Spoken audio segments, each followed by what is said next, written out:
Drama serial hook episode 5 and teaser 6। निकाह के बाद जाफर इलाही ज़यान और हया को आज़ाद क्यों करेगा?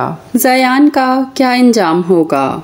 लेटेस्ट एपिसोड में हमने देखा कि जाफर इलाही शहीर के वॉइस मैसेजेस में से वो मैसेजेस सुनता रहा जो कि उसके अपने मतलब के, मतलब ये कि हया इसी घर की बहू बनेगी। मैसेज में शहीर ने ये स्पेसिफाई नहीं किया था कि शादी मुझसे ही होगी। तो अब जाफर इलाही बेचारा मजबूर है भाई की ख्वाहिश के मुताबिक हया को इस घर की बहू बनाने के लिए, इसीलिए वो नेक्स्ट एपिसोड में हया से निकाह की बात करेगा, इस शर्त पर कि इस तरह ज़यान को जिंदा छोड़ दिया जाएगा।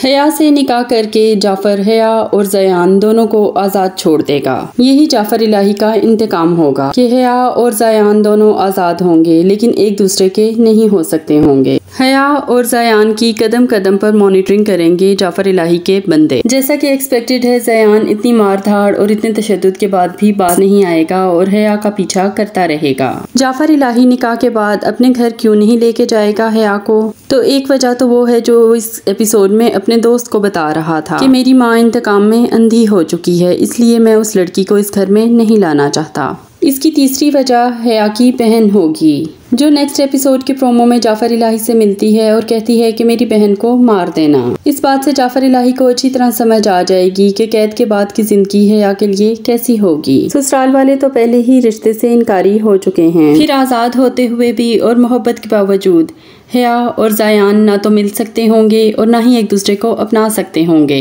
लेकिन ज़यान की तरफ से होने वाली बार बार खिलाफ वर्जियाँ, हया से मिलने की कोशिश, कभी उसके घर आ जाना, कभी हॉस्पिटल में डॉक्टर बन के उससे मिलने की कोशिश करना और कभी शॉपिंग मॉल में मिलने की कोशिश करना, इन सब वजूहात की बिना पर जाफर इलाही हया को अपने घर ले आएगा। हया की हैसियत घर में एक नौकरानी की सी होगी और यही नहीं, जाफर इलाही निकाह तो कर लेगा लेकिन हया की हैसियत बीवी की नहीं हो, बल्कि इसको शहीर की बेवा की तरह ट्रीट किया जाएगा। वैसे इससे अच्छा था कि शहीर की तस्वीर से इसकी शादी करवा देते। फिर इस जबरदस्ती की शादी में हया को इतना महंगा ब्राइडल आउटफिट क्यों पहनाया जाएगा? ये बात भी समझ से बालातर है और हमें तो ये समझ नहीं आ रही कि इंतकाम हया से होगा या पहली बीबी मैमूना से, क्योंकि इन द एंड मैमूना का ही नुकसान होगा, क्योंकि जाफर इलाही साहब को हया से मोहब्बत हो जाएगी जैसा कि एक्सपेक्टेड है। लास्ट एपिसोड के रिव्यू में भी हमने आपको बताया था कि हया को बहुत ही प्यार भरा ट्रीटमेंट मिल रहा है, ना तो बांधा गया है और खाना और पानी हर वक्त टाइम पर पहुंच रहा है। फिर इस एपिसोड में भी जाफर इलाही अपने बंदों को डांट रहा था कि हया को क्यों बांध रहे। तो अभी से ये हाल है तो शादी के बाद क्या हाल होगा, आप लोग खुद समझदार हैं। पुलिस का हया के बहनोई को पकड़ कर लेके जाना और गुंडों का ज़यान के दोस्त और उसके घर वालों को तंग करना, सब कुछ बहुत ही रियलिस्टिक लगा। एनीवे, हम उम्मीद करते हैं कि नेक्स्ट एपिसोड में ज़यान और हया आज़ाद हो जाएंगे, क्योंकि 3 एपिसोड से स्टोरी यहीं रुकी हुई है।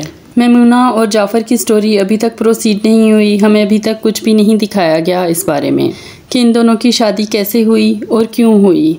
फिर ज़यान के घर में एक फालतू कज़न रखने का क्या मकसद है, एक फालतू कज़न जाफर इलाही के घर में रखने का क्या मकसद है, ये भी समझ नहीं आया। एक और बात जो समझ से बालातर है कि पूरा घर जब शहीर और हया के रिश्ते पर राजी था तो टाइम पर जाकर हया का रिश्ता क्यों नहीं मांगा गया।